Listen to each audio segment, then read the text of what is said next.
Voilà. Donc bonsoir, bonsoir à toutes, bonsoir à tous. Donc nous voilà ici aujourd'hui à nouveau ici devant ce Parlement français. Toujours devant ici ce Parlement français que vous pouvez identifier ici en arrière-plan. Donc 153e jour, 153e jour ici de mobilisation pour moi. Mobilisation évidemment comme vous le savez, à savoir mobilisation à la Montgomery.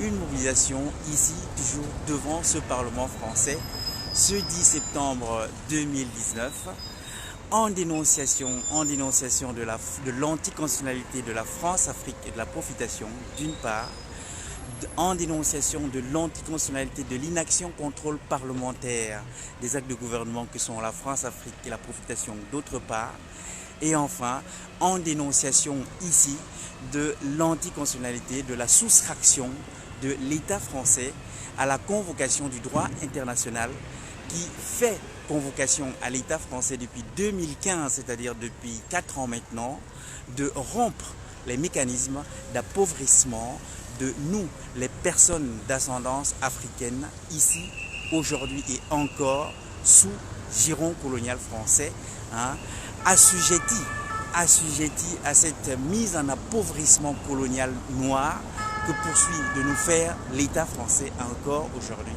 en terre d'Afrique, à travers la France-Afrique, en terre d'afrodescendance, à travers la profitation béké, en terre de Mélanésie et notamment de Mélanésie-Kanaki, à travers la profitation caldoche. Toute chose évidemment inacceptable, toute chose évidemment insupportable, toute chose qui doit cesser, qui doit cesser, qui doit cesser. Eh bien, c'est tout ceci que, évidemment, ici, en ce 153e jour, je poursuis de dénoncer au quotidien. Et de dénoncer, évidemment, tel que je le dis à la Montgomery, c'est-à-dire en prenant exemple sur le peuple frère afro-américain qui, dans le passé, nous a montré l'exemple de la manière dont on peut se départir du subissement de l'anticonstitutionnalité. En effet, ici, je n'invente rien. Et c'est important pour moi ici de le dire. Je n'invente rien. Je ne fais que m'inspirer. Je ne fais que m'inspirer du peuple frère afro-américain qui, dans le passé, alors que lui également était confronté au subissement de l'anticonstitutionnalité, en 1955, eh bien, le peuple frère afro-américain qui était confronté au subissement de l'anticonstitutionnalité des lois de ségrégation raciale qui leur étaient appliquées aux États-Unis en 1955, eh bien, pour s'en départir et pour s'en dégager, ils ont adopté l'itinéraire d'un boycott public au long cours qui a duré exactement 381 jours. Tel ainsi j'en ai fait la déclaration à la préfecture de police de Paris et entamé pour ma part ici mobilisation depuis le 11 avril 2019, c'est-à-dire pour 381 jours exactement également jusqu'au 27 avril 2020. Et donc à l'issue de cette mobilisation en boycott public au long cours qui a duré 381 jours et en masse d'individus. Voilà ici ce critère qui manque ici pour moi à remplir, car ici encore mobilisé aujourd'hui seulement ma masse de détermination et évidemment cela n'est pas suffisant. Voilà raison pour laquelle je poursuis évidemment d'appeler les unes, les uns et les autres à venir et notamment ici devant ce Parlement français, eh bien, nous mobiliser en masse d'individus, jusqu'à accéder, et c'est là l'intérêt ici, à accéder à une décision du Conseil constitutionnel français, c'est-à-dire accéder à une décision judiciaire venant à dire et déterminer que effectivement, eh bien, ces instruments néocoloniaux que sont notamment la France-Afrique et la profitation se caractérisent effectivement d'être anticonstitutionnels et donc par conséquent doivent cesser application et exercice, que le Conseil constitutionnel français en vienne à dire et déterminer ceci que effectivement l'inaction contrôle parlementaire, notamment de ces actes de gouvernement que sont la France-Afrique et la profitation, se caractérise d'être anticonstitutionnel et donc par conséquent doit cesser application et exercice, que le Conseil constitutionnel en vienne à dire et déterminer cette chose que effectivement la soustraction de l'État français au droit international qui fait convocation à l'État français depuis 2015 maintenant de rompre les mécanismes d'appauvrissement de nous, les personnes d'ascendance africaine, ici sous giron colonial français, eh bien, cette soustraction de l'État français au droit international se caractérise d'être anticonstitutionnel en ce que simplement, au préambule de la Constitution française, il est fait engagement à l'État français de se conformer au droit international. Voilà tout ceci que ici, évidemment, je poursuis de dénoncer d'une part, mais également que ici dénonçant, dénonçant, je fais là une pause d'acte de résistance à l'oppression, car évidemment, de subir cette anticonstitutionnalité, nous sommes légitimes, évidemment, à la dénoncer en tant qu'une anticonstitutionnalité de tous ces actes, mais également nous sommes légitimes à y opposer résistance en ce que toutes ces anticonstitutionnalités nous causent préjudice et nous causent préjudice direct, nous causent oppression et nous causent oppression directe. En effet, l'anticonstitutionnalité de la France-Afrique et la profitation nous cause préjudice direct et oppression directe. Et à ce titre, nous sommes légitimes à y opposer résistance à l'oppression, évidemment. L'inaction contrôle parlementaire de ces actes de gouvernement que sont la France-Afrique et la profitation nous cause préjudice et nous cause préjudice direct. Évidemment, nous cause oppression directe, puisque cette inaction contrôle parlementaire de la France-Afrique et la profitation nous enferme dans le subissement de la France-Afrique et la profitation. Et enfin, la soustraction de l'État français au droit international qui convoque depuis 2015, c'est-à-dire depuis 4 ans maintenant, l'État français à rompre les mécanismes de mise en appauvrissement de nous, les peuples noirs encore aujourd'hui sous giron colonial français, notamment à travers ces deux mécanismes que sont la France-Afrique et la profitation.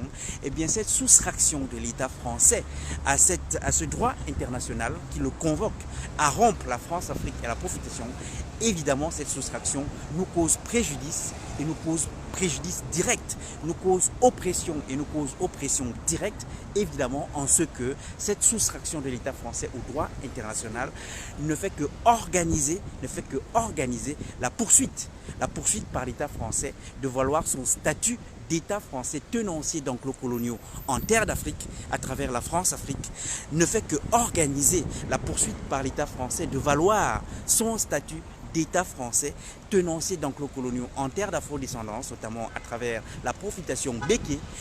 Cette soustraction de l'État français au droit international ne fait que organiser la poursuite par l'État français de valoir un statut d'État français tenancier d'enclos coloniaux en terre de Mélanésie et notamment de Mélanésie-Kanaki. Tout ceci est évidemment inacceptable et nous cause préjudice et oppression directe. Et voilà la raison pour laquelle nous sommes légitimes tout à la fois à les dénoncer, tous ces actes, évidemment, que ce soit des actes de gouvernement ou que ce soit des actes parlementaires qui sont anticonstitutionnels, c'est-à-dire transgressifs de la légalité. Nous sommes légitimes à les dénoncer et nous sommes légitimes à y opposer résistance, car toutes ces anticonstitutionnalités nous causent préjudice, nous causent oppression directe. Voilà tout ceci que je soutiens ici et que je poursuis évidemment de soutenir en ce 153e jour ici de mobilisation, ce 10 septembre 2019. Alors, tel que vous le savez, à chaque fois que ici je commence cette mobilisation, je commence toujours ici par le partage de 3 protocoles avec vous, parmi lesquels évidemment le partage de l'hymne de lutte de libération panafricaine en tant que ici l'horizon dans lequel s'inscrit cette initiative particulière également ici pour moi en ce 153e jour de mobilisation ici, ce 10 septembre 2019. Ensuite, évidemment, le protocole du brûlage de cette monnaie CFA, qui est là le monnaie du banditisme, du nazisme et du fascisme colonial de l'État français, le brûlage de cette monnaie, cette monnaie CFA nazie, le brûlage de cette monnaie CFA banditiste coloniale, de cette monnaie du CFA fasciste colonial français, le brûlant ainsi, évidemment, c'est pour dire non à la convenance coloniale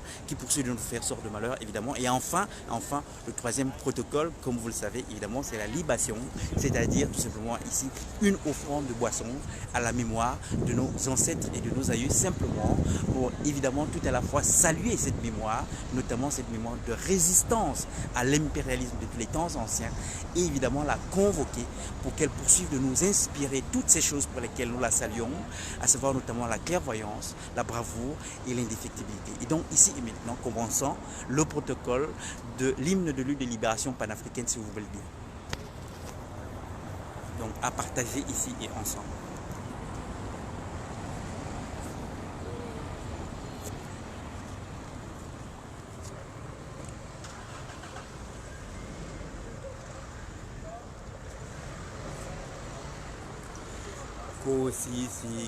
Kosikeleli Afrika Malupakanyi supondolwayo Izwai mitanda zoyetu Kosikelela Dina lusapolwayo Morena bolo kasi chabasa yetu Ufelice dintwale matswenye o Morena bolo kasi chabasa yetu Ufelice dintwale matswenye o Osiboloke o Seboloke Osiboloke Morena Seboloke si chabasa yetso si chabasa Afrika Kosisikeleli Afrika Malupakanyi supondolwayo Izwai mitandazo yetu Kosikelela Dina lusapolwayo. Voilà ça, voilà ça, voilà ça. Et donc c'est là l'hymne de lutte de libération panafricaine, là dans sa version originelle en Xhosa, qui est là la langue sud-africaine de Xhosa évidemment. Alors tel que vous le savez, alors que désormais nous disposons de la traduction de cet hymne de lutte de libération panafricaine dans sa traduction en Médoukam, c'est-à-dire dans sa traduction en créole de Guadeloupe, tel et se le détermine et nous en fait bénéfice de traduction le frère Mizetoni. Raison pour laquelle ici et maintenant, je vais vous inviter, si vous voulez bien, à également partager cet hymne de lutte de libération panafricaine dans sa traduction en Médoukam, c'est-à-dire en créole de Guadeloupe. Voilà, ici et maintenant.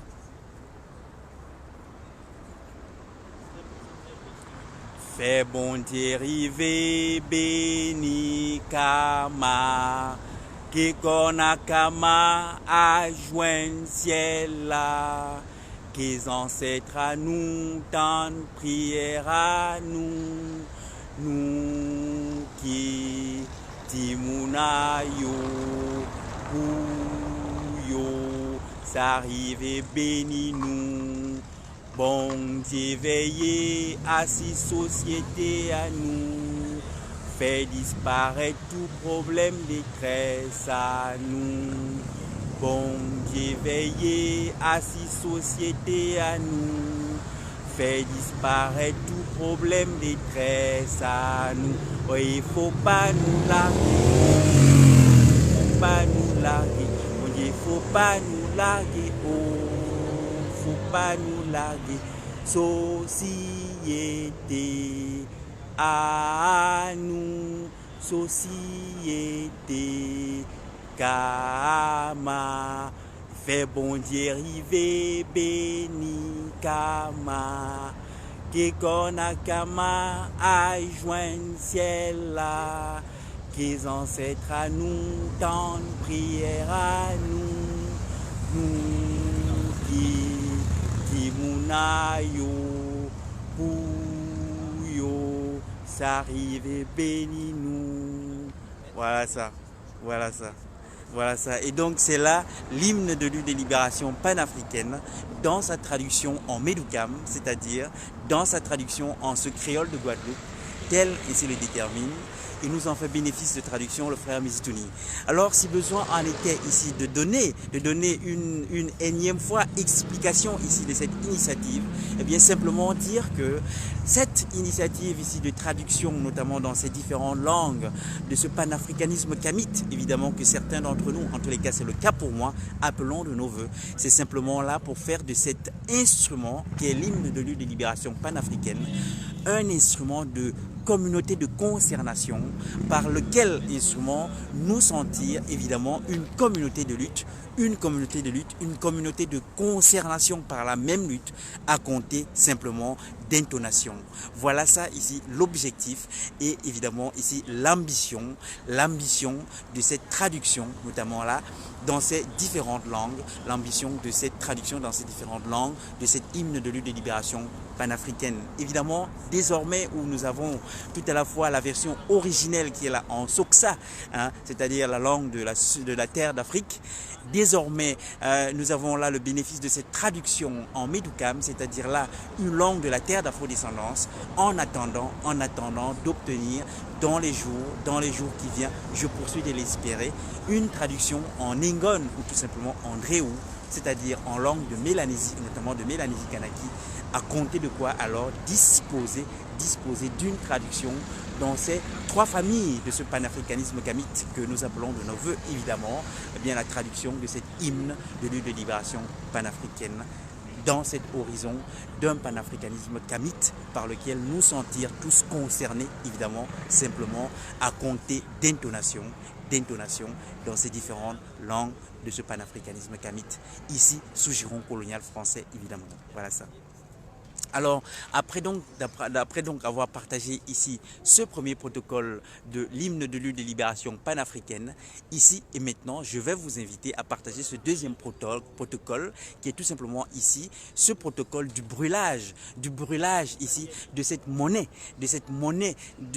CFA nazie, de cette monnaie CFA du nazisme colonial français, cette monnaie CFA du banditisme néocolonial français, cette monnaie du fascisme colonial français qui poursuit de nous faire sort de malheur à nous les peuples noirs encore aujourd'hui sous giron colonial français et notamment en terre d'Afrique à travers cette monnaie du CFA nazi, banditiste et fasciste français. Voilà ça.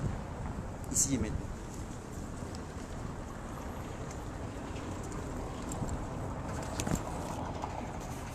Et donc si vous m'autorisez juste un instant pour moi, donc le temps donc de sortir ici le dispositif nécessaire évidemment ici pour faire procéder donc au brûlage de cette monnaie du nazisme colonial. Voilà. Donc le billet est là.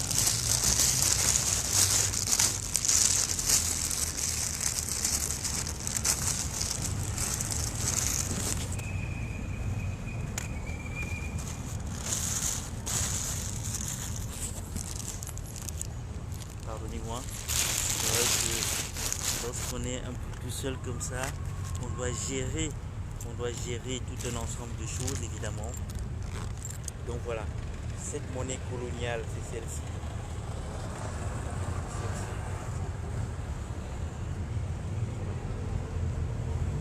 C'est cela la monnaie nazie, cette monnaie du nazisme français qui poursuit de nous faire sort de malheur à nous, les peuples noirs, notamment en terre d'Afrique. Cette monnaie du banditisme, du nazisme et du fascisme colonial français. Voilà. Qui poursuit d'organiser, qui poursuit de faire notre mise en appauvrissement noir ici sous giron colonial français, notamment en terre d'Afrique.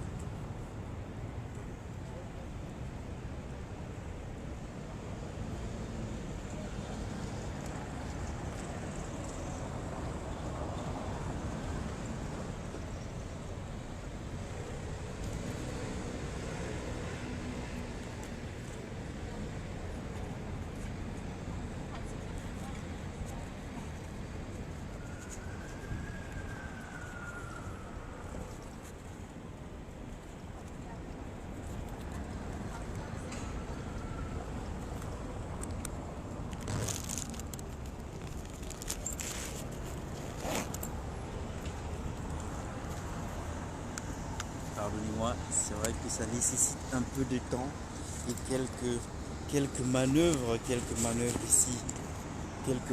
ici de mise en situation. Mais voilà, c'est cela. Donc c'est ceci, donc cette monnaie coloniale. Alors, je vais prendre en main ici le téléphone. Voilà. Donc c'est ceci, cette monnaie coloniale qui poursuit de nous faire sort de malheur.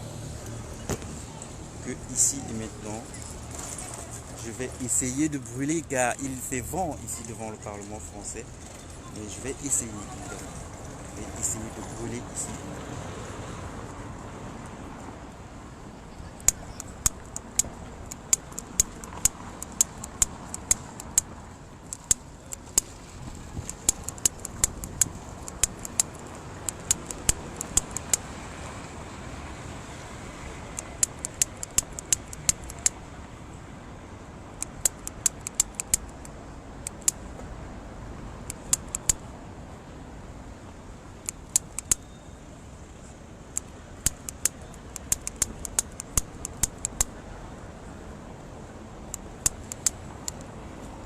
Si le chalumeau veut bien fonctionner. Apparemment, il n'est pas disposé, le chalumeau, à fonctionner aujourd'hui. Il faut espérer jusqu'au bout.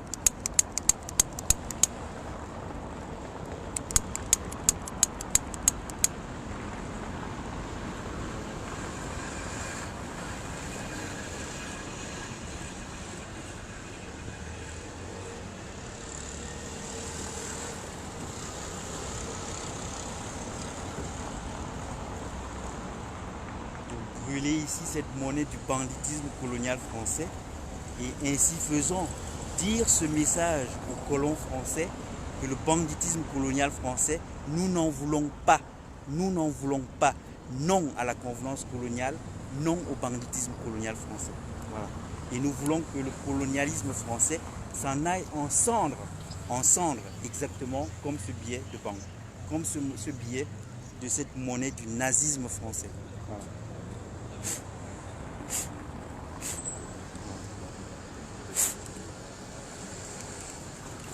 Donc ainsi fait et terminé, c'était là ce protocole donc du brûlage ici de cette monnaie nazie française.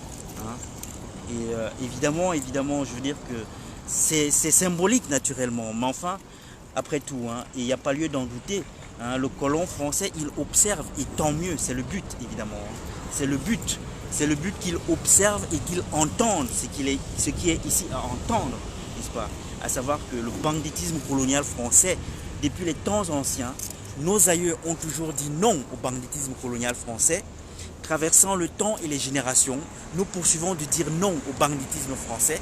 Et aujourd'hui, et notamment à travers cet acte de brûler ici ce billet du banditisme, du nazisme et du fascisme colonial français, qui est ce franc CFA nazi, banditiste et fasciste français, eh bien c'est pour dire non. Non à la convenance coloniale, le banditisme colonial, nous n'en voulons pas, le fascisme colonial, nous n'en voulons pas, la convenance coloniale, nous n'en voulons pas. Depuis les temps anciens jusqu'à aujourd'hui et jusqu'à un exemple pour les générations futures, nous n'en voulons pas. Nous disons non, non et non, point final. Non c'est non, voilà. C'est ça qu'il faut entendre, hein. C'est simple, non, non.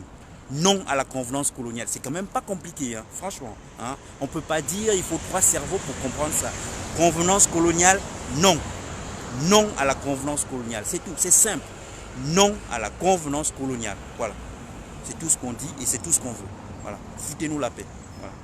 Alors, après que d'avoir partagé là ce deuxième protocole, ici et maintenant, je vais vous inviter, si vous voulez bien, à partager également ce troisième protocole qui est tout simplement ici. Ce protocole de libation, à savoir une offrande de boisson à la mémoire de nos ancêtres et de nos aïeux, et tel pour ma part, je le soutiens toujours, évidemment, ceci n'est pas une croyance, bien entendu, hein, en tous les cas à mes yeux. Ceci est simplement là une prise de référence mémorielle, avec la mémoire de nos ancêtres et de nos aïeux, pour simplement ces deux choses, tout à la fois saluer évidemment cette mémoire, notamment cette mémoire de la résistance à l'impérialisme depuis les temps anciens, depuis les temps les plus immédiats immémoriaux, depuis le passé le plus lointain, hein, qui depuis ce temps le plus lointain ont eu la clairvoyance de déterminer ceci qui est de comportement digne. Nous devons toujours avoir au confrontement de la convenance coloniale, à savoir toujours dire non à la convenance coloniale. Ceci qu'ils nous ont légué, et ce qu'ils nous ont légué en tant que le comportement digne que nous devons toujours avoir au confrontement de la convenance coloniale, à savoir dire non à la convenance coloniale, en acceptant l'encours de tous les malheurs, c'est-à-dire en refusant de tenir la chandelle à la convenance coloniale. C'est tout ceci évidemment qui est ici salué, c'est tout ceci évidemment qui est ici convoqué également pour poursuivre de nous faire inspiration à nous, génération et génération après, qui dans le sillage de ses aïeux et en exemple pour les générations futures et aux côtés évidemment des figures contemporaines dont le président Laurent Gbagbo, dans des figures contemporaines de ce non à la convenance coloniale, nous poursuivons ce même message fidèle de dire non, non, non à la convenance coloniale. Bonjour, bonjour Soso, on est ensemble. Et donc voilà, ici et maintenant, la libation, une offrande de boisson à la mémoire de nos aïeux. Voilà. Oui, oui, merci d'être présent Soso. Voilà, on est ensemble.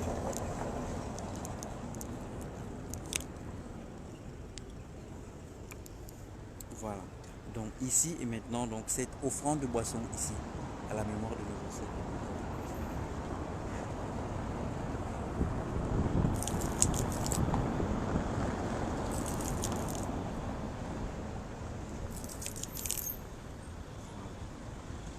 Donc hommage aux ancêtres, salutations à la mémoire des ancêtres. Hein. Tous ces ancêtres qui depuis les temps anciens, depuis les temps les plus immémoriaux évidemment, ont posé cet acte de résistance à l'impérialisme qui mérite évidemment que nous la saluons.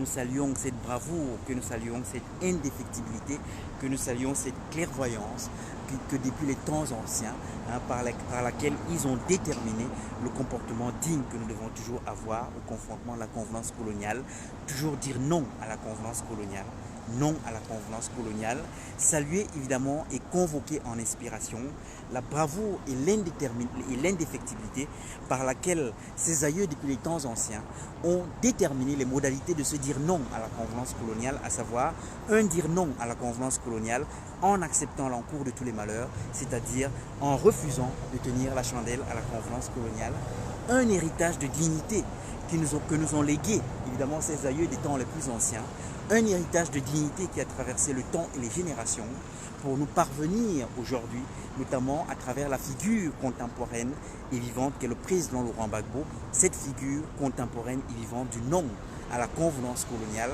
car il est simplement à observer, n'est-ce pas, à observer que c'est exactement dans les mêmes termes que le président Laurent Gbagbo nous a fait rappel de ce comportement digne que nous devons avoir au confrontement de la convenance coloniale, à savoir toujours dire non à la convenance coloniale. C'est cela qu'a dit le président Laurent Gbagbo en disant non à la France-Afrique. Il a dit non à la convenance coloniale. Un non à la convenance coloniale en acceptant l'encours de tous les malheurs. Il en a consisté pour le président Laurent Gbagbo que d'accepter l'encours, que d'être bombardé, capturé et emporté par la domination étrangère. Il l'a accepté, et c'est-à-dire en refusant de tenir la chandelle à la convenance coloniale. Et ce refus de tenir la chandelle à la convenance coloniale, il en a consisté pour le président Laurent Gbagbo que de refuser des millions de dollars, rendez-vous compte, hein, des millions de dollars qui ont été proposés en corruption pour corrompre le colon français et ses alliés, notamment américains, ont proposé au président Laurent Gbagbo pour le corrompre, hein, lui ont proposé des millions de dollars et à titre illimité, rendez-vous compte, hein, simplement pour que le président Laurent Gbagbo accepte de brader la dignité du peuple de Côte d'Ivoire, pour que le président Laurent Gbagbo accepte de brader l'espoir de dignité pour nous, les peuples noirs en terre d'Afrique, pour que le président Laurent Gbagbo accepte de brader l'espoir de dignité pour nous, les peuples noirs, sous giron colonial français, en terre d'Afrique, en terre d'afro-descendance, en terre de Mélanésie, notamment de Mélanésie Kanaki.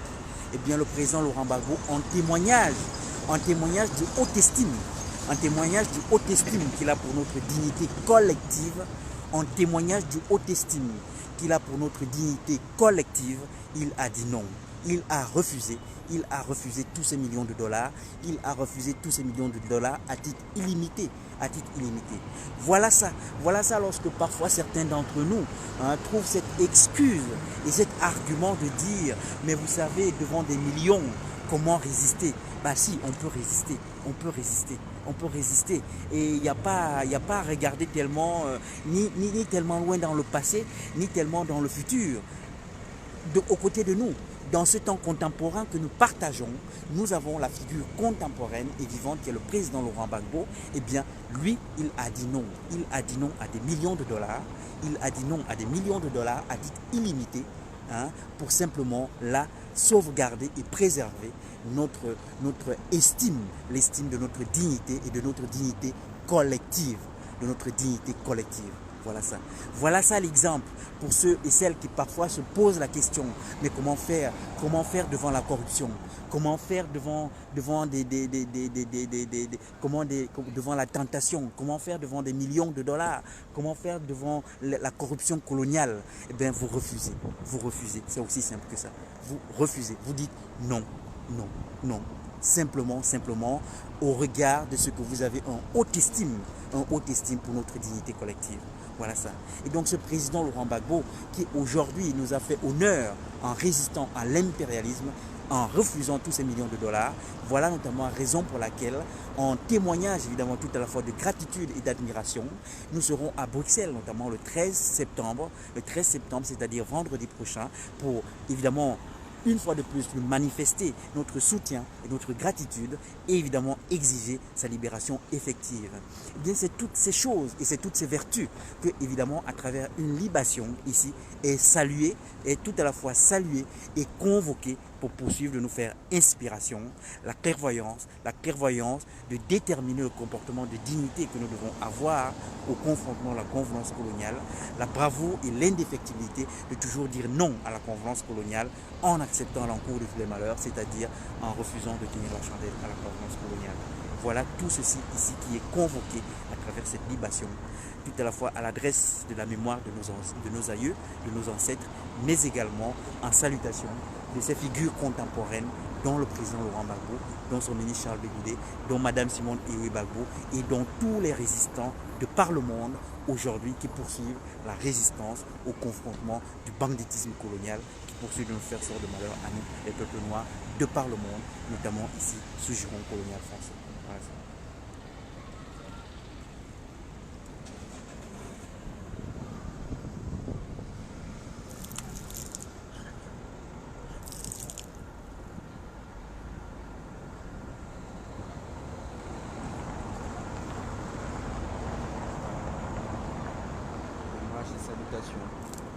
Salutations à tous ces ancêtres, salutations, hommages, salutations évidemment à la clairvoyance, à la bravoure et à l'indéfectibilité de nos ancêtres, de nos aïeux, mais également des figures contemporaines qui poursuivent de nous faire honneur en résistant à l'impérialisme, en résistant au colonialisme, en résistant au banditisme colonial, au nazisme colonial, au fascisme colonial, notamment de l'État français, qui poursuit de nous faire sort de malheur encore aujourd'hui, en ce 4e temps de malheur néocolonial. Voilà. Donc ainsi fait et terminé, simplement dire ici, bien comme me l'a enseigné la Sista Mingué, en pas, c'est-à-dire ainsi soit-il, ainsi soit-il, ainsi soit-il, en pas. Voilà. Donc ainsi fait et partager ici ces 3 protocoles, bien simplement revenir ici à la soutenance ordinaire, évidemment ici de cette mobilisation en ce 153e jour ici de mobilisation pour moi. Bonjour Espoir Guadeloupe, Espoir guadeloupéenne, bonjour Soussou Akin. Alors Soussou qui dit Otep mon frère de lutte, ensemble on est ensemble, exactement. Voilà, je suis arrivé à temps, absolument, j'en ai fait de même. Parfait, bravo. Nous sommes toujours en résistance depuis la nuit des temps, absolument. L'immoral, Micmac, exactement. Alors voilà, et donc ici, après que d'avoir partagé ici ces 3 protocoles, peut-être rappeler ici l'importance que pour ma part j'accorde évidemment ici à ces 3 protocoles. Simplement que vous savez, parfois avec les discours, avec des mots, parfois de fatigue ou de maladresse ou que sais-je, on peut en venir parfois à mal dire les choses ou à oublier certaines choses à soutenir. Alors les protocoles sont là, ce même langage, ce même discours, mais dans un langage tout à fait différent. C'est à savoir qu'à travers ces différents protocoles, que ce soit l'hymne de lutte de libération panafricaine, qui ici évidemment pose l'horizon dans lequel s'inscrit ici cette mobilisation pour moi, hein, en ce 153e jour ici de mobilisation, ce 10 septembre 2019, que ce soit ensuite le brûlage ici de cette monnaie CFA, cette monnaie CFA nazie, banditiste et fasciste du colonialisme français, pardonnez-moi, par lequel brûlage simplement exprimait ceci que non à la convenance coloniale, non à la convenance coloniale et non à la convenance coloniale, n'est-ce pas, dont les traducteurs évidemment notamment cette monnaie du banditisme, du fascisme et du nazisme colonial français, hein, mais également ensuite ici la libation qui est tout simplement là, la convocation de nos ancêtres et de nos aïeux, la convocation évidemment de leur mémoire pour qu'elles poursuivent de nous inspirer toutes ces choses pour lesquelles nous la saluons, la clairvoyance, la bravoure et l'indéfectibilité, eh bien ce sont là des protocoles par lesquels dire tout ceci qu'à travers des mots, ici ensuite, je vais évidemment rappeler et redire. Mais à travers tous ces protocoles, évidemment, chacune et chacun peut comprendre ici, évidemment, le fond du message, l'objet ici de ma mobilisation et évidemment la visée ici, à savoir que dire non, évidemment, à la convenance coloniale jusqu'à cet objectif de la cessation de la convenance coloniale. C'est cela ici le point de départ, à savoir dire non à la convenance coloniale, et le point d'arrivée, le point de visée ici, c'est évidemment... bonjour. Bonjour. Ouais.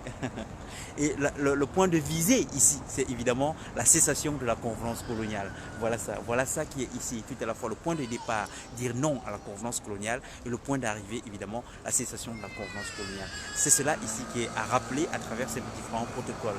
Alors, après que de les avoir partagés, simplement donc rappeler que ici, 153e jour ici de mobilisation pour moi, mobilisation ici devant toujours ce Parlement français comme vous pouvez l'identifier ici en arrière-plan, à savoir mobilisation évidemment en dénonciation de l'anticonstitutionnalité de la France-Afrique et la profitation, de l'anticonstitutionnalité de l'inaction contrôle parlementaire de ces actes de gouvernement que sont la France-Afrique et la profitation, mais également en dénonciation de la soustraction de l'État français au droit international qui convoque l'État français depuis 2015, c'est-à-dire depuis 4 ans maintenant, qui convoque l'État français à rompre les mécanismes d'appauvrissement des personnes d'ascendance africaine, ici notamment sous giron colonial français, une convocation faite à l'État français par le droit international à travers la résolution 68-237, une résolution 68-237 qui a été votée en 2013 à l'ONU, à l'Assemblée nationale des Nations Unies,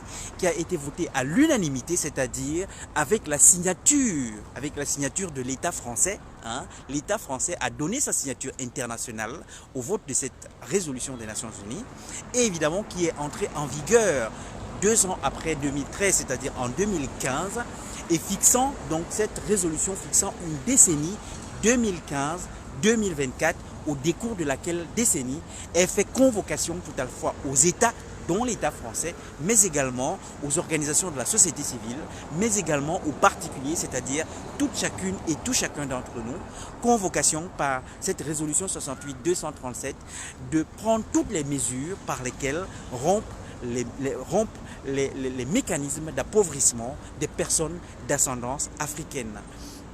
Et important ici peut-être rappeler la base, sur la base de quel rapport a été prise cette résolution et votée cette résolution des Nations Unies.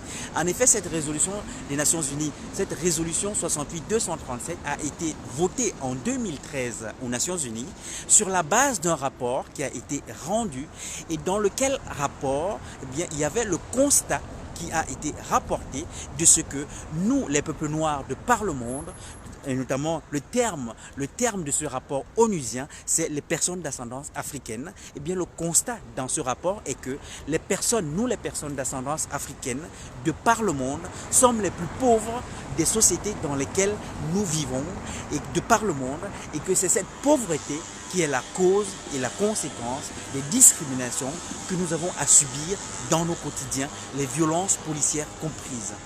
Voilà le rapport et le constat rapporté aux Nations Unies et sur la base duquel constat l'ONU a voté cette résolution 68-237 en 2013, entrée en vigueur en 2015, fixant une décennie 2015-2024, au décours de laquelle décennie est fait convocation tout à la fois aux États, mais également aux organisations de la société civile, mais également aux particuliers, c'est-à-dire simplement toute chacune et tout chacun d'entre nous, de prendre toutes les initiatives par lesquelles rompre les mécanismes d'appauvrissement des personnes d'ascendance africaine. Et dans ces libellés de personnes d'ascendance africaine, il y a simplement ici deux catégories de personnes concernées là-dedans, hein.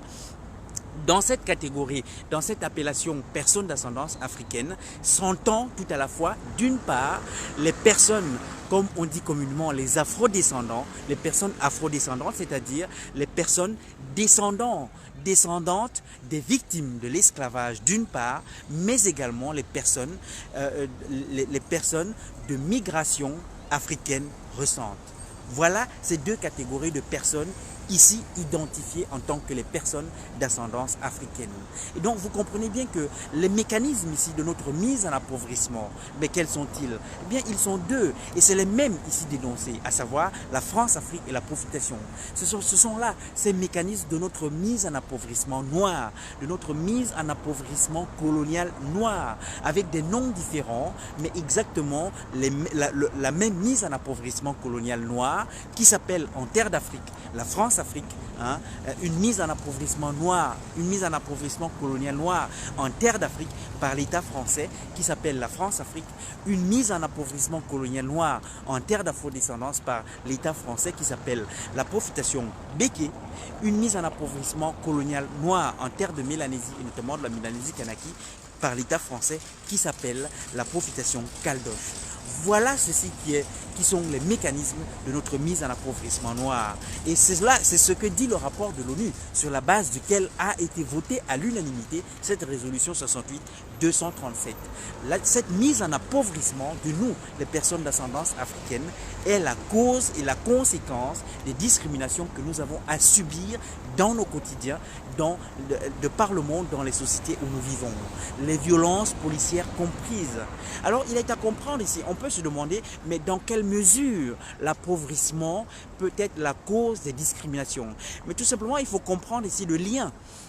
Le lien ici entre l'appauvrissement et la discrimination, c'est simplement le lien, l'élément de lien ici, c'est le dépouillement. C'est le dépouillement. En effet, à compter de ce qu'on vous amène, à compter de ce qu'une population est amenée à ce carrefour d'appauvrissement, eh bien, l'appauvrissement qui est donc cet état de dépouillement de tout moyen par lesquels vous défendre, eh bien, le fait que vous soyez dépouillé de tous les moyens par lesquels défendre vos droits, eh bien, c'est cela qui vous expose, évidemment, à toutes les agressions, dont les agressions racistes, dont les agressions discriminatoires. C'est ça le lien ici entre la mise en appauvrissement d'une part et les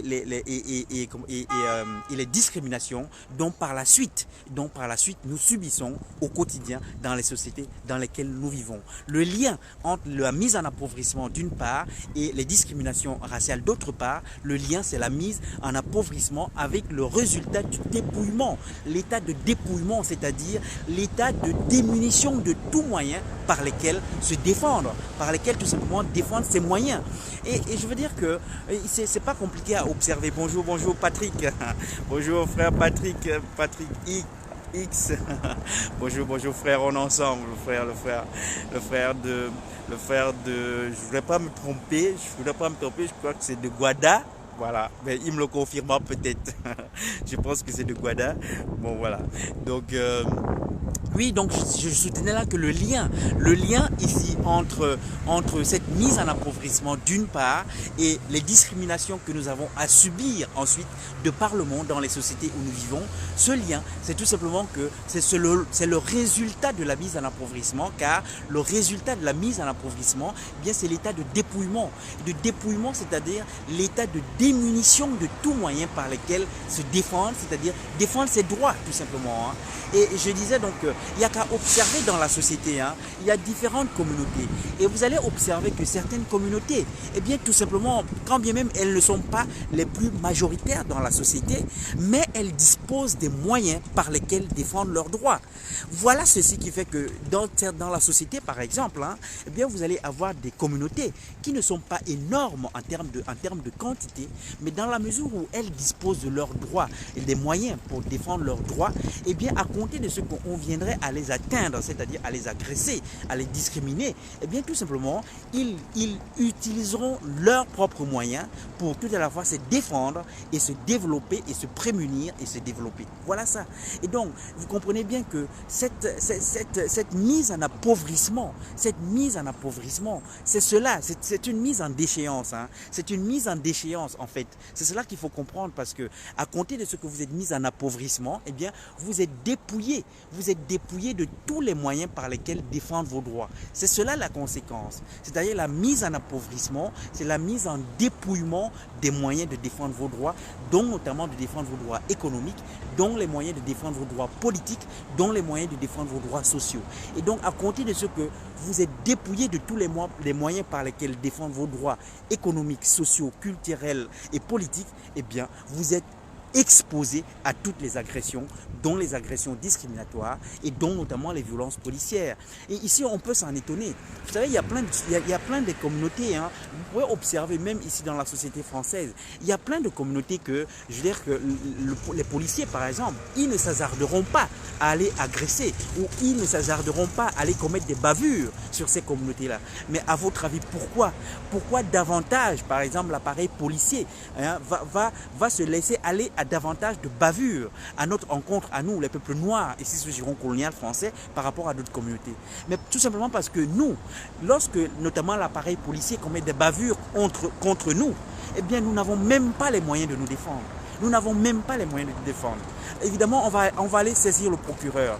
Et comme vous le savez, le procureur, généralement, eh bien, il est là pour garantir, peu ou prou, mais pour garantir l'impunité de la police. Alors, il y aurait des moyens judiciaires de passer outre cette impunité du procureur par rapport à l'appareil policier et notamment de saisir le juge d'instruction.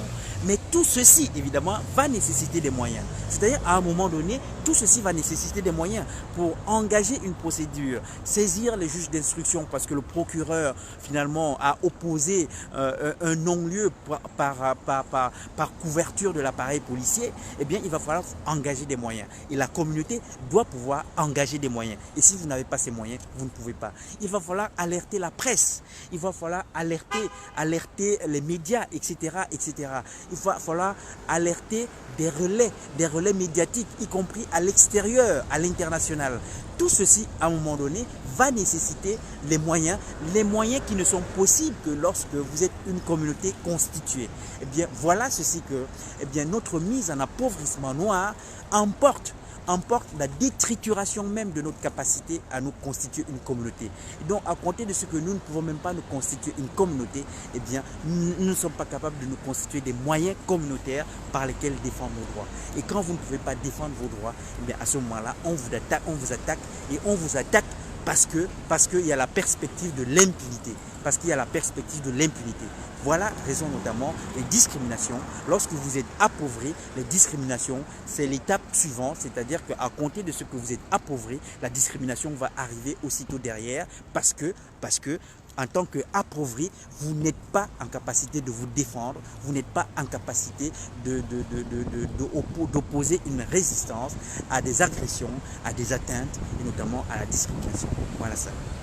Voilà le lien ici entre ce rapport donc des Nations Unies qui, sur la base de ce constat que nous, les personnes d'ascendance africaine, nous sommes les plus pauvres de par le monde dans les sociétés où nous sommes et que c'est cette pauvreté qui est la cause et la conséquence des discriminations que nous avons à subir dans nos quotidiens, les violences policières comprises, et bien le lien entre cette mise en appauvrissement d'une part et les agressions discriminatoire. Le lien entre les deux, c'est simplement le résultat de la mise en appauvrissement, ce résultat qui est le dépouillement, la mise en dépouillement de tout moyen, c'est-à-dire en démunition de tout moyen par lesquels défendre nos droits. Et comme on ne peut pas défendre nos droits, eh bien, du fait de l'impunité qui en résulte, car si vous ne pouvez pas vous défendre, c'est l'impunité des agresseurs, et bien à ce moment-là, les agresseurs vous agressent parce qu'ils ont la garantie de l'impunité, parce que vous ne pouvez pas vous défendre. Voilà ça. Et vous ne pouvez pas vous défendre parce que vous êtes dépouillé de tous les moyens par lesquels vous défendre, et ce dépouillement qui procède de votre mise en appauvrissement. Voilà ça. Mise en appauvrissement, dépouillement, et donc qui vous expose à des agressions parce que du fait du dépouillement, entre le dépouillement et l'agression, il y a l'impunité. Entre le dépouillement et l'agression, il y a l'impunité. Si vous êtes dépouillé, eh bien, ça traduit une impunité de l'agresseur car il peut vous agresser, vous n'avez pas le moyen de vous défendre, donc lui, il a la garantie de l'impunité. Voilà ceci le lien. Mise en appauvrissement, dépouillement, impunité de l'agresseur, agression. Voilà ça. Voilà ça. Et je veux dire que vraiment c'est important. Hein. Moi je soutiens que c'est là un travail que nous avons à faire. Hein. Souvent moi je dis parfois, ne regardons pas nos malheurs comme des trains qui passent. Nos malheurs ce sont nos malheurs. Ils nous concernent. Et c'est à nous de nous en saisir. C'est à nous de nous saisir de nos malheurs pour les comprendre, pour comprendre leur structure, pour comprendre comment ça fonctionne. Et ensuite pour comprendre comment les faire cesser. Pour comprendre comment les faire cesser. Pour faire cesser nos malheurs, prenons la peine de comprendre la structure de nos malheurs, comment nos malheurs sont structurés. Et à compter de ce qu'on comprend, comment nos malheurs sont structurés, eh bien, mettre en œuvre des initiatives et des actions par lesquelles faire cesser nos malheurs. En l'occurrence, là, hein, cette mise en appauvrissement avec la conséquence des discriminations que nous avons à subir, c'est le lien entre les deux, c'est tout simplement que, à compter de mise en appauvrissement noir, s'ensuit le dépouillement. Du dépouillement s'ensuit l'impunité qui découle de l'état de dépouillement et de démunition. Et cette impunité qui transparaît de cet état de dépouillement, eh bien c'est cela qui va autoriser l'agression. Car l'agresseur alors va se dire, mais je peux l'agresser parce que l'impunité m'est garantie. Voilà ça.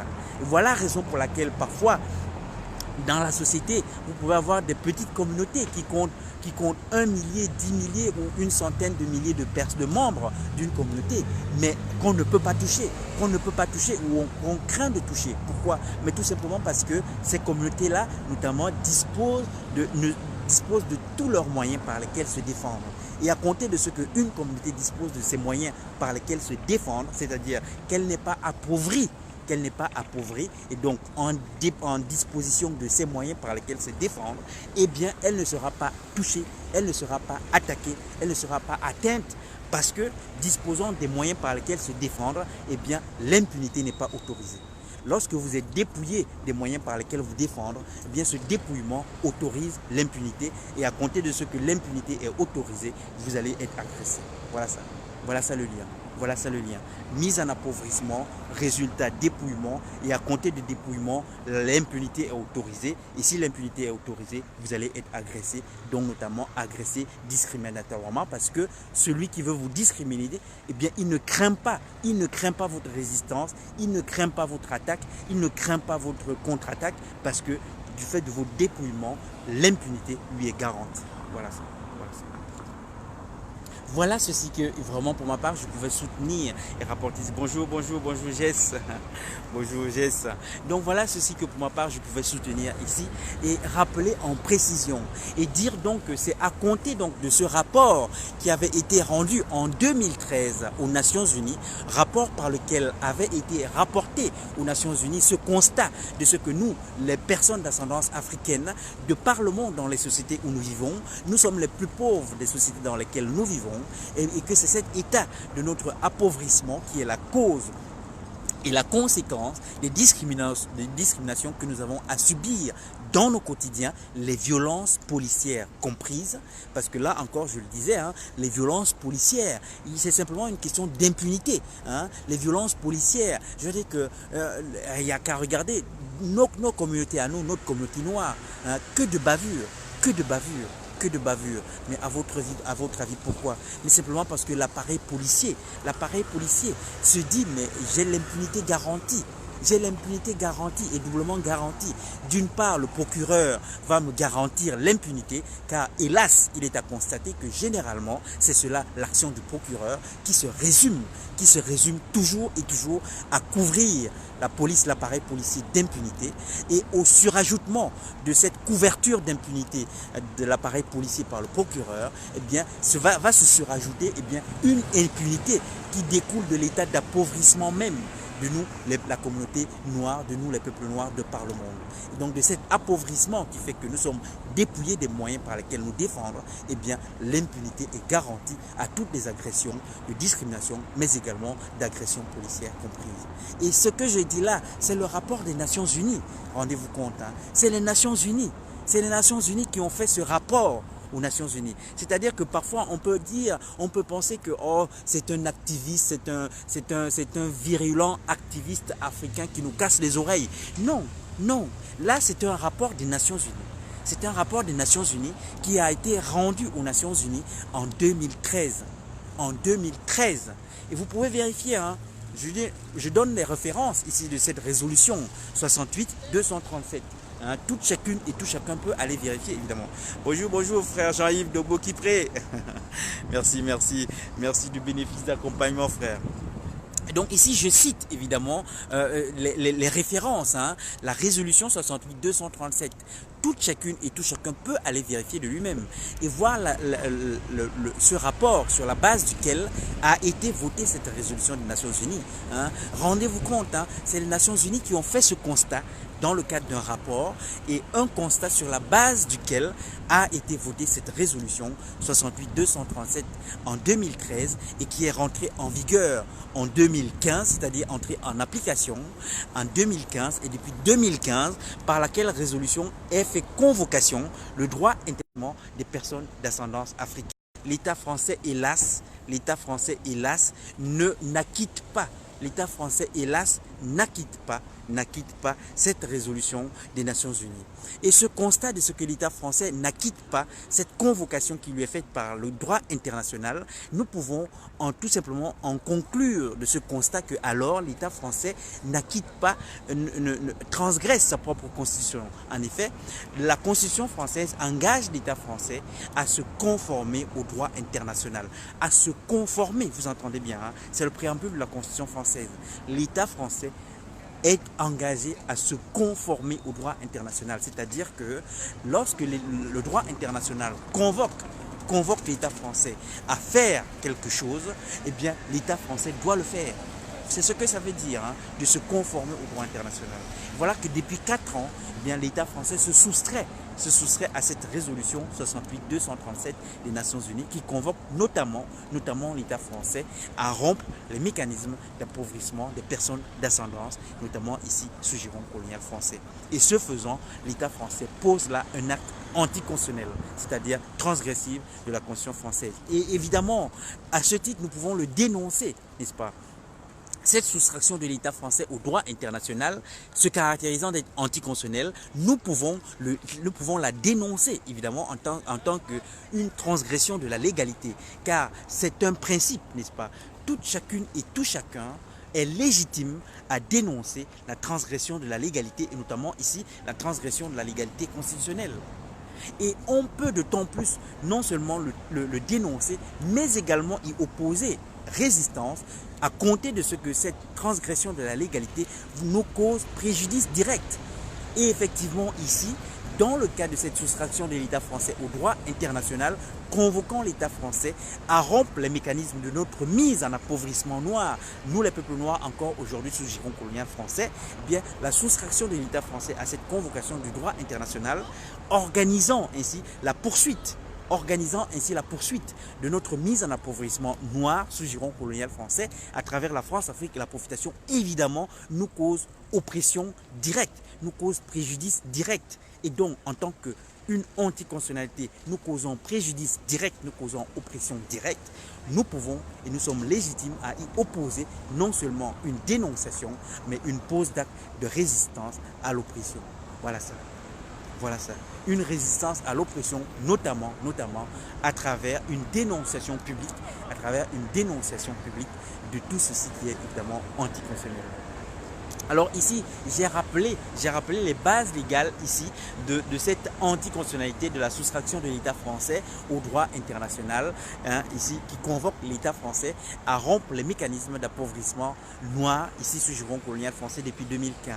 Alors pour sa part, l'inaction contrôle parlementaire des actes de gouvernement que sont la France-Afrique, son anticonstitutionnalité, l'anticonstitutionnalité de l'inaction contrôle parlementaire des actes de gouvernement que sont la France-Afrique, eh bien cette anticonstitutionnalité vient tout simplement de ce que c'est la Constitution française, là encore, qui fixe mission et mission directe aux parlementaires français de contrôler les actes de gouvernement. En effet, c'est l'article 24 de la Constitution française qui fixe mission aux parlementaires français de contrôler les actes de gouvernement, c'est-à-dire de contrôler notamment les actes de gouvernement que sont la France-Afrique et la profitation, car il faut simplement se rappeler ceci que la France-Afrique et la profitation, eh bien tout ceci dont nous nous plaignons dans nos quotidiens, que ce soit en terre d'Afrique, que ce soit en terre d'afrodescendance ou que ce soit en terre de Mélanésie, notamment de Mélanésie-Kanaki, en terre d'Afrique où nous nous plaignons de la France-Afrique, en terre d'afrodescendance notamment des Caraïbes, où nous nous plaignons de la profitation béquée, en terre de Mélanésie, notamment de Mélanésie-Kanaki,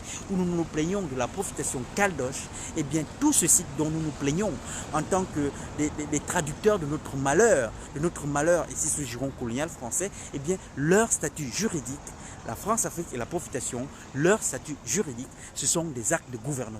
C'est leur statut juridique. Ce sont des actes de gouvernement. Et donc, en tant que des actes de gouvernement, il est fait mission aux parlementaires français de contrôler les actes de gouvernement. C'est l'article 24 de la Constitution française. Ce n'est pas moi, là encore, qui le dit, n'est-ce pas? Et tout à l'heure, je vous parlais consistant de la soustraction de l'État français au droit international. Je vous ai cité les textes juridiques, n'est-ce pas? La résolution 68-237 qui fixe la convocation notamment à l'État français. Je vous ai cité le préambule de la Constitution française qui engage l'État français à se conformer au droit international. Voilà ça les textes juridiques. Ici, concernant l'inaction contrôle parlementaire des actes de gouvernement que sont la France-Afrique et la profitation, le texte et la base juridique ici, c'est tout simplement l'article 24 de la Constitution française, lequel article 24 de la Constitution française fixe mission directe aux parlementaires français de contrôler les actes de gouvernement. Eh bien voilà que les parlementaires français n'acquittent pas cette mission qui leur est fixée par prescription constitutionnelle. Et donc, les parlementaires français, que ce soit les sénateurs ou les députés, vous avez bien compris, puisque les parlementaires français se composent tout à la fois de députés et de sénateurs, eh bien, n'acquittant pas leur mission constitutionnelle qui leur est fixée à l'article 24 de la Constitution française, eh bien, ce non-acquittement d'une prescription constitutionnelle se caractérise d'être anticonstitutionnel, c'est-à-dire transgressive de la Constitution. Et donc, en tant que acte anticonstitutionnel, car du coup, dès lors, dès l'inaction contrôle parlementaire de la France-Afrique et de la profitation est anticonstitutionnelle, eh bien, nous sommes légitimes à dénoncer cette inaction contrôle parlementaire de la France-Afrique et de la profitation du fait de son anticonstitutionnalité d'une part, et nous sommes légitimes évidemment à y opposer un acte de résistance à l'oppression, car cette inaction contrôle parlementaire transgresse, nous pose directement préjudice. Cette inaction contrôle parlementaire de la France-Afrique et la profitation, dans la mesure où cela nous enferme dans le subissement de la France-Afrique et la profitation, c'est-à-dire dans la mesure où cette inaction contrôle parlementaire de la France-Afrique et la profitation nous contraint, nous enferme dans le subissement de la France-Afrique et la profitation, eh bien cela nous cause préjudice direct, cela nous cause oppression directe. Et au regard de ce que une anticonstitutionnalité par ailleurs nous cause préjudice direct, alors nous sommes légitimes tout à la fois à la dénoncer en tant que transgression de l'égalité, mais également à y opposer résistance en tant qu'une transgression de la légalité qui nous cause préjudice direct. Voilà ça. Voilà ça concernant ici l'inaction contrôle parlementaire. Alors, et enfin, commençons concernant proprement dit les actes de gouvernement que sont la France-Afrique et la profitation. Là encore, et évidemment, la France-Afrique, vous l'avez compris, en tous les cas, tel ainsi que moi part, je le soutiens et le porte à votre considération et intérêt. La France-Afrique et la profitation se caractérisent d'être anticonstitutionnelles. Et au regard de quoi la France-Afrique se caractérise-t-elle d'être anticonstitutionnelle? Eh bien, tel ainsi pour ma part, je le soutiens et le soutenant le porte à votre considération et intérêt. La France-Afrique et la profitation se caractérisent d'être anticonstitutionnelles au regard de ceci que la France-Afrique et la profitation transgressent transgresse la sûreté des peuples et des personnes auxquels ces actes de gouvernement sont appliqués. En effet, la France-Afrique et la profitation, qui sont les mécanismes de notre mise en appauvrissement colonial noir, c'est-à-dire les mécanismes de notre mise en appauvrissement noir en terre d'Afrique qui s'appelle la France-Afrique, notre mise en appauvrissement colonial noir qui s'appelle en terre d'afrodescendance la profitation béké, notre mise en appauvrissement noir par l'État colonial français en terre de Mélanésie, et notamment de Mélanésie-Kanaki, qui s'appelle la profitation caldoche, eh bien ce mécanisme de notre mise en appauvrissement noir, notre mise en appauvrissement colonial noir, évidemment transgresse notre sûreté. Évidemment transgresse notre sûreté. Et donc, à compter de ce que ces mécanismes qui s'appellent la France-Afrique et la profitation, et qui sont là, les mécanismes de notre mise en appauvrissement noir, transgressent notre sûreté de peuple, de personnes auxquelles ils sont appliqués, et bien dans le même temps, ces mécanismes transgressent la Constitution française, car au préambule de la Constitution française, il est fait pose de prescription de ce que le droit à la sûreté des peuples et des personnes est un droit naturel et imprescriptible, c'est-à-dire un droit naturel qu'on ne peut éteindre pour aucun motif, qu'on ne peut transgresser pour aucun motif, qu'on ne peut transgresser pour aucun motif. Alors, vous avez bien compris que à compter de ce que, je reviendrai sur un point qu'il est important pour moi peut-être de soutenir ici pour vous. Donc je vais terminer simplement en disant que vous avez bien compris qu'à compter de ce que, au préambule de la Constitution française, il est fait pose de prescription de ce que le droit à la sûreté des peuples et des personnes est un droit naturel et imprescriptible, il ne peut pas alors s'expliquer. Il ne peut pas s'expliquer que la France-Afrique et la profitation qui transgressent la sûreté des peuples et des personnes auxquelles la France-Afrique et la profitation sont appliquées, eh bien, ça ne peut pas être regardé en tant que des actes conformes à la Constitution, bien au contraire. Alors, à compter de ce qu'ils transgressent la sûreté des peuples et des personnes auxquelles ils sont appliqués, eh bien, ces actes transgressifs par ailleurs de la Constitution française se caractérisent alors d'être anticonstitutionnels. Voilà les bases sur lesquelles retenir le caractère anticonstitutionnel de la France-Afrique de la profitation. Et donc, en tant que des actes anticonstitutionnels, évidemment, en tant que des actes anticonstitutionnels, évidemment, vous avez compris que nous sommes légitimes à les dénoncer, c'est-à-dire à les dénoncer en tant que des actes transgressifs de la légalité. C'est un principe, n'est-ce pas? C'est un principe. Toute chacune et tout chacun est légitime à dénoncer des actes transgressifs de la légalité. En l'occurrence, ici, ce sont des actes transgressifs de la légalité constitutionnelle.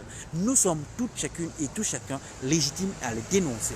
Et par ailleurs, dans la mesure où ces transgressions de légalité que sont la France-Afrique et la profitation nous causent préjudice direct, nous causent oppression directe, alors, en plus d'être légitimes à les dénoncer, nous devenons alors légitimes à y opposer résistance, évidemment. Nous devenons alors en plus légitimes à y opposer résistance. Voilà la raison pour laquelle, pour ma part, je soutiens ici que nous sommes doublement légitimes.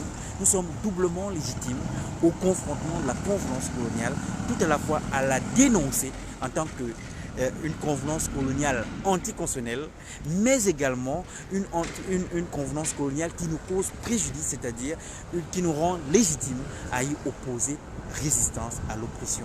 Voilà ça. Nous sommes doublement légitimes. Et le disant, c'est vraiment pour dire ici à toute chacune et tout chacun qui parfois se pose la question, est-ce que je suis légitime à m'opposer? Est-ce que je suis légitime à prendre position publique de dire non à la convenance coloniale? Évidemment oui. Évidemment oui, nous sommes légitimes. Évidemment oui, nous sommes légitimes à dire non à la convenance coloniale. Évidemment oui. Et nous sommes légitimes parce que la convenance coloniale, dont son traducteur, la France-Afrique et la profitation, eh bien, elle est anticonstitutionnelle. Et en tant qu'anticonstitutionnelle, nous sommes légitimes à la dénoncer. Et au surajoutement, en tant qu'une anticonstitutionnalité qui nous cause directement préjudice, alors nous devenons en plus légitimes à y opposer résistance à oppression. Voilà la raison pour laquelle je soutiens que nous sommes légitimes tout à la fois à dénoncer l'anticonstitutionnalité de tous ces actes gouvernementaux et de parlement, les actes de gouvernement que sont la France-Afrique, la profitation, l'acte parlementaire qui est l'ination contrôle parlementaire. Nous sommes légitimes à en dénoncer l'anticonstitutionnalité et nous sommes légitimes à y opposer résistance, car cette anticonstitutionnalité, par ailleurs, nous cause préjudice direct, nous cause oppression et oppression directe. Et c'est la raison pour laquelle je soutiens pour ma part que la soustraction de l'État français à la convocation du droit international qui est fait à l'État français de rompre les mécanismes d'appauvrissement noir ici ce giron colonial français depuis 2015, eh bien cette soustraction de l'État français au droit international se caractérise d'être anticonstitutionnelle et en tant que une soustraction anticonstitutionnelle, une soustraction au droit international anticonstitutionnel, nous sommes légitimes à la dénoncer et puisque cette soustraction évidemment nous enferme dans le subissement de la France-Afrique de la profitation, alors par ailleurs, cela nous causant préjudice et cela nous causant oppression directe, nous devenons en plus légitimes à y opposer résistance à l'oppression. Voilà ça. Voilà tout ceci que pour ma part, je peux soutenir évidemment ici, encore et encore, en ce 153e jour ici de mobilisation, ce 10 septembre 2019. Alors, élément ici sur lequel je voulais peut-être un petit peu mettre un accent, c'est sur le caractère, comment dirais-je, du droit à la sûreté. Du droit à la sûreté d'une part qui est prescrit au préambule de la Constitution française en tant qu'un droit naturel et imprescriptible d'une part, mais également le droit de résistance à l'oppression.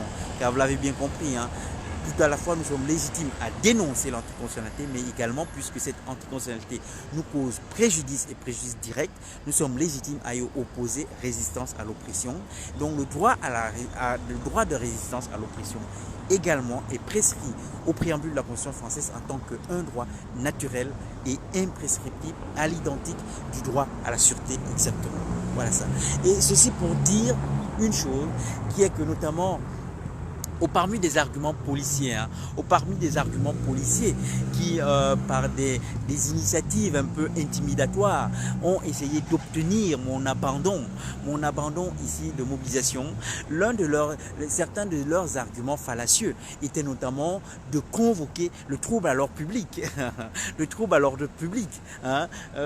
Certains invoquaient le fait de ce que dans l'image vidéo par exemple que ici je suis en train de faire en direct avec vous, il y aurait des silhouettes d'agents de police, Bon, ce sont là, disons-le clairement et simplement, hein, ce sont là des arguments fallacieux évidemment. Fallacieux, en tous les cas c'est ce que pour ma part je soutiens. D'une part, de parler des silhouettes dans mes images vidéo ou même dans mes images photos, eh bien on n'est pas comment dirais-je, on n'est pas titulaire des silhouettes, hein, sinon ça devient trop facile. On n'est pas titulaire de silhouettes et dans mes images, que ce soit des photos ou des vidéos, ce ne sont que des silhouettes. Il n'y a pas de droit à la silhouette, il y a un droit à l'image, une image nette et une image confondante. Une image nette et confondante, c'est-à-dire une image par laquelle toute chacune et tout chacun peut se prétendre de dire c'est moi et je suis reconnaissable. Et une silhouette, évidemment, ça peut être représentatif de tout et de tout chacun. Voilà ça. Et donc, par conséquent, nul ne peut en être titulaire évidemment. Il n'y a pas de droit à la silhouette. Il y a un droit à l'image et un droit à l'image nette et confondante. Il y a un droit à l'image et un droit à l'image nette et confondante. C'est des choses vraiment pour lesquelles, mais encore une fois, moi je le redis ici, hein, c'est à nous de nous prendre en main. Combien parmi nous dans notre communauté, pour dire simplement la chose, hein, combien parmi nous dans notre communauté noire, dans notre communauté kamite, hein, combien parmi nous, eh bien, se limite simplement à ceci que le blanc m'a dit que, le blanc m'a dit qu'il n'est pas d'accord. Le blanc m'a dit qu'il ne faut pas et qu'il faut attendre. Le blanc m'a dit que c'est pas bien. Le blanc m'a dit que c'est mal. Le blanc m'a dit que... Mais le blanc t'a dit quoi? Le blanc t'a dit. Mais regarde ce que le blanc a fait depuis des années. Il fait que des conneries. Le blanc ne fait que des conneries. Je dis simplement, hein, parce que de temps en temps, il faut qu'on se parle simplement. Le blanc m'a dit que, mais le blanc ne fait que des conneries depuis des siècles. Voilà celui à qui tu consacres ton obéissance. Le blanc m'a dit que, C'est pas comme ça. C'est à nous de prendre également en main. Hein. Lorsqu'un argument policier pardonnez-moi, voilà, il y a un changement de caméra. Lorsque un argument policier consiste à dire et à fallacieusement soutenir que eh bien, les images, les silhouettes, les silhouettes dans mes vidéos et dans mes images sont un motif d'atteinte, eh bien, il faut simplement non pas partir en courant, comme certains d'entre nous vont dire, ah, mais puisque le blanc a dit que, donc c'est vrai. Non, il dit des conneries, il dit des conneries. Le blanc a dit c'est vrai, non, le blanc dit des conneries, le blanc a dit des conneries. Voilà, c'est ça qu'il faut se dire. Et très simplement, hein, parce que c'est des conneries. C'est pas à titre vexatoire, c'est pas à titre d'humeur, parce que c'est vrai. Parce que c'est vrai. En effet, ici, cet argument que notamment les policiers m'ont soutenu, cet argument portait sur des silhouettes. Et je veux simplement ici rappeler qu'il y a effectivement un droit à l'image. Mais le droit à l'image, c'est le droit à une image nette et confondante. C'est-à-dire le droit à votre image qui retransmet votre image nette et une image qui permet de vous confondre. C'est-à-dire par laquelle image on identifie vos traits de visage, vos traits de physionomie, enfin tout ce qui vous caractérise. C'est cela le droit à l'image. Mais une silhouette, évidemment, par une silhouette, on ne peut confondre personne. On ne peut confondre personne à travers d'une silhouette. Voilà cela. Et donc, lorsque le blanc vous dit « Ah, mais il y a une silhouette dans ta vidéo ou dans ta photo, donc par conséquent, il y a une atteinte à mon image », mais il faut simplement lui répondre que « Mais non, il y a un droit à l'image. Le droit à l'image porte sur des images nettes et confondantes et non pas sur... Mais il n'y a pas de droit à la silhouette. Il n'y a pas de droit à la silhouette car la silhouette, ce n'est pas une image nette, ce n'est pas une image confondante. Par conséquent, il n'y a pas de droit à la silhouette. Il y a effectivement un droit à l'image, mais il n'y a pas un droit à la silhouette. Donc, c'est là un argument fallacieux. Voilà ça. Voilà ça. Et il ne faut pas avoir peur, hein, de dire que c'est cette part légitime d'audace. C'est cela, cette part légitime d'audace qui poursuit de nous faire défaut, à titre majoritaire, évidemment. Hélas, aujourd'hui, cette part d'audace, eh bien, dans notre communauté, ça demeure à titre minoritaire. Et évidemment, il faudrait qu'on soit majoritairement audacieux. Audacieux pour tout simplement, je veux dire que lorsqu'on soutient des arguments devant vous, eh bien, prendre votre audace à deux mains pour décortiquer les arguments qu'on soutient devant vous. Hein, sans a priori, hein, après tout, il n'y a pas d'a priori. Mais lorsqu'on soutient un argument, eh bien, vous prenez cet argument, vous le démontez pièce par pièce et vous l'analysez, vous le passez au microscope, vous l'examinez de bout en bout pour évidemment, s'il y a besoin et s'il y a lieu, le mettre en cause en tant qu'un argument fallacieux. Et si c'est un argument fallacieux, évidemment, il ne faut pas hésiter à y répondre en tant que tel. Point final, voilà ça. Et un peu d'audace, mon Dieu, un peu d'audace. Alors, l'autre argument ici qu'ils me soutiennent, c'est le trouble à l'ordre public. Le trouble à l'ordre public, c'est un argument hein, que moi je soutiens en tant que fallacieux. Hein. Moi je caractérise cela en tant qu'un argument fallacieux. Hein. Le trouble à l'ordre public. Le trouble à l'ordre public. La pose de résistance à l'oppression constituerait alors un trouble à l'ordre public. La pose de résistance à l'oppression constituerait alors un trouble à l'ordre public. Alors, une première question me vient à l'esprit, n'est-ce pas? Qu'est-ce que c'est que ce droit de résistance à l'oppression? Que dit les textes légaux? Le texte légal dit que le droit de résistance à l'oppression est un droit naturel et imprescriptible. Je reviens toujours sur la précision de ces mots. Hein. Naturel et imprescriptible, c'est-à-dire imprescriptible, on ne peut toucher pour aucun motif. On ne peut éteindre pour aucun motif. On ne peut atteindre pour aucun motif. Aucun motif, vous entendez bien, hein? C'est très important toutes ces choses. Aucun motif. Voilà que le policier, argumentant, me dit « Ah non, mais en cas de trouble à l'ordre public, alors il y aurait motif d'éteindre votre droit à la résistance à l'oppression. » Voyons. Voyons. Pensez-vous que c'est pertinent? Alors, je vais réécouter la bande. Pose de résistance à l'oppression, un droit naturel et imprescriptible, c'est-à-dire qu'on ne peut transgresser pour aucun motif. Un droit qu'on ne peut éteindre pour aucun motif. Je fais tout remonter jusqu'à mon cerveau. Hein. Un droit qu'on ne peut éteindre pour aucun motif. Aucun motif. Voilà que le policier soutient, ah mais s'il y a trouble à l'ordre public, alors, la résistance à l'oppression, on peut y porter atteinte. Je ne rentre même pas dans le débat, oui, y a-t-il oui ou non atteinte à l'ordre public. Tout simplement observer ceci, que le policier est en train de soutenir, à l'inverse de la prescription légale, le policier est en train de soutenir qu'il peut exister motif d'atteindre au droit de résistance à l'oppression. Voilà ça. Le texte légal dit: la résistance à l'oppression est un droit naturel et imprescriptible. Je recommence la décortication. Droit imprescriptible signifie un droit qu'on ne peut transgresser pour aucun motif, qu'on ne peut éteindre pour aucun motif, qu'on ne peut atteindre pour aucun motif. Il y a toujours aucun motif.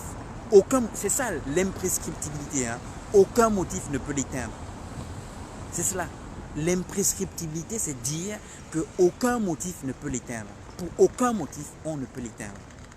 Et donc voilà que la prescription légale dit le droit de résistance à l'oppression pour aucun motif. On ne peut éteindre ce droit. Et le policier, lui, il me dit, au motif que, alors, on pourrait atteindre le droit de résistance à l'oppression. Il n'y a pas quelque chose qui sonne faux dedans? Moi, je soutiens que ça sonne faux. Je soutiens que ça sonne faux. En toute hypothèse, c'est raison pour laquelle moi, j'ai toujours soutenu ici aux policiers, notamment que si d'aventure, ils préféraient m'amener devant un juge, eh bien qu'ils m'amènent devant le juge de leur choix, un juge judiciaire ou un juge administratif, et évidemment, à ce juge, j'apporterai tout simplement tout ceci que moi, je considère et soutiens. L'exercice du droit de résistance à l'oppression, tel impose prescription, la légalité constitutionnelle, là, dit, c'est un droit naturel et imprescriptible, c'est-à-dire qu'on ne peut éteindre pour aucun motif. Moyennant quoi, lorsque un policier me dit et soutient, il y aurait motif par lequel on pourrait y porter atteinte, sans même chercher à savoir de quel motif il s'agit, la seule question que je me pose, il y a un problème. Il y a un problème de droit. Et ce problème de droit, c'est tout simplement la discordance entre le texte de loi et ce que me soutient ce policier. Le texte de loi me dit, pour aucun motif, on ne peut éteindre ce droit. Et le policier me dit, il y aurait un motif pour lequel on peut éteindre ce droit. Je dis, il y a un problème. Et lorsque le texte de loi dit une chose et un agent, un préposé, un fonctionnaire dit autre chose, eh bien, c'est le texte légal, évidemment, qui l'emporte. Évidemment. Voilà ici des analyses. Voilà ici des analyses que nous ne devons pas avoir peur de mener. Alors, est-ce que je le dis ceci assez bien? Je ne sais pas.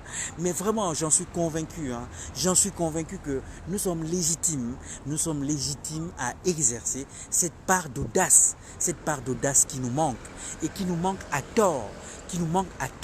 Car nous sommes évidemment légitimes à exercer cette part d'audace.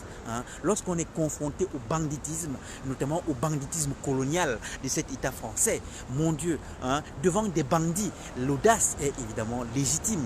L'audace de dire non au banditisme est légitime, évidemment. Donc voilà ici ce que moi je peux dire et soutenir, que simplement notre audace à dire non à la convenance coloniale, notre audace à dire non au banditisme, eh bien cette audace est légitime. N'hésitons pas à y recourir, notamment pour examiner et pour passer à l'examen tous les arguments, notamment fallacieux, qui peuvent nous être opposés, dans cette trajectoire de dénonciation de l'anticonstitutionnalité oppressive, de tout ceci qui est anticonstitutionnel, de l'anticonstitutionnalité de la France-Afrique et la profitation. N'hésitons pas à exercer cette part d'audace par laquelle, évidemment, passer à l'examen, eh bien, tout ceci qui poursuit de nous faire sorte de malheur, la France-Afrique et la profitation qui est anticonstitutionnelle, l'inaction contrôle parlementaire qui est anticonstitutionnelle, la soustraction de l'État français à la convocation du droit international faite à l'État français depuis 2015 maintenant, c'est-à-dire depuis 4 ans, de rompre les mécanismes d'appauvrissement de nous, les personnes d'ascendance africaine, notamment ici sous giron colonial français, en terre d'Afrique, en terre d'afro-descendance, en terre de Mélanésie et notamment de Mélanésie Kanaki, à travers la France-Afrique et la profitation, en terre d'Afrique, à travers la France-Afrique, en terre d'afro-descendance, à travers la profitation Béké, en terre de Mélanésie et notamment de Mélanésie Kanaki, à travers la profitation Kadosh. Toute chose évidemment inacceptable, toute chose évidemment insupportable, toute chose évidemment qui doit cesser et qui doit cesser. Ainsi terminant, rappelez simplement que tout ceci que ici je fais et auquel je procède en ce 153e jour ici de mobilisation ce 10 septembre 2019, évidemment porte et vise tout simplement ici à dire non à la convenance coloniale, un non à la convenance coloniale jusqu'à l'objectif de la cessation de la convenance coloniale, un non à la convenance coloniale dans le sillage de nos aïeux, en exemple pour les générations futures et aux côtés évidemment des figures contemporaines de se dire non à la convenance coloniale dont est aujourd'hui le président Laurent Gbagbo et son ministre Charles Blé Goudé qui sont aujourd'hui encore, malgré l'acquittement dont ils sont bénéficiaires depuis le 15 janvier 2019, pardonnez-moi, depuis le 15 janvier 2019 où ils ont été déclarés acquittés, demeurent encore aujourd'hui en rétention sous la domination étrangère, dont pour le président Laurent Gbagbo, sous la domination étrangère à Bruxelles, où nous serons évidemment vendredi prochain, c'est-à-dire le 13 septembre 2019, exiger la libération effective du président Laurent Gbagbo.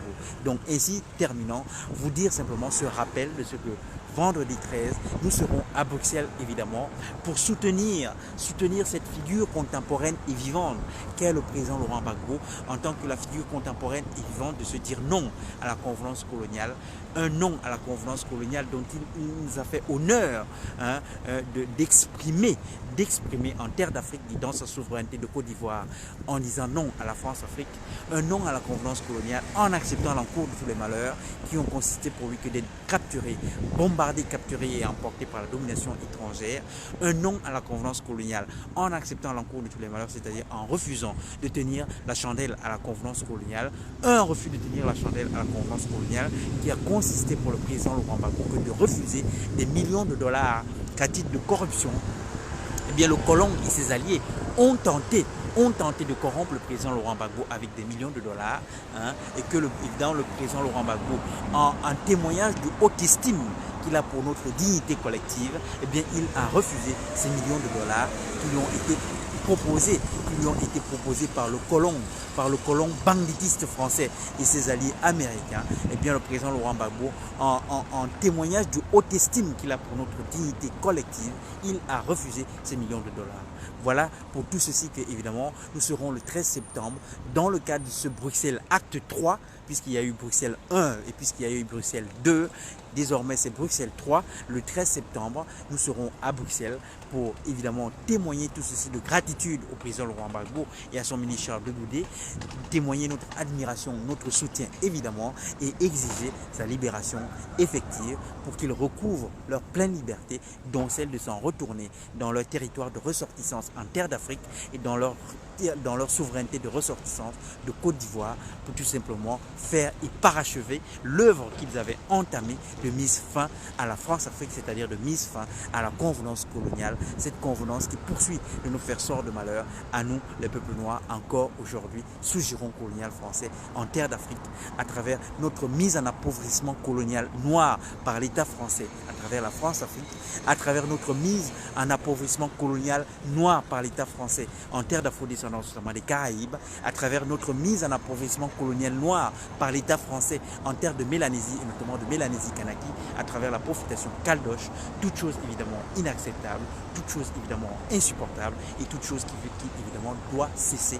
Et c'est cela ici l'objectif, de dire non à la convenance coloniale jusqu'à cet objectif de la cessation de la convenance coloniale. Dans l'intervalle, évidemment, exercer l'ensemble des instruments à notre portée et par lesquels y accéder, notamment ces trois instruments que pour ma part, j'ai déjà eu l'occasion ici de rappeler la détermination, à savoir que d'une part, les instruments manifestatoires, que sont les mobilisations manifestatoires, comme nous serons le 13 septembre à Bruxelles vendredi prochain, pour manifester évidemment les instruments interpellatoire, dont notamment également le 13 septembre à Bruxelles, eh bien, nous allons également exercer là deux instruments. L'instrument manifestatoire d'une part, mais également l'instrument interpellatoire, puisqu'il sera fait dépose d'une motion à la Commission européenne. Il sera déposé une motion d'interpellation de la Commission européenne, interpellation par laquelle il sera fait exigence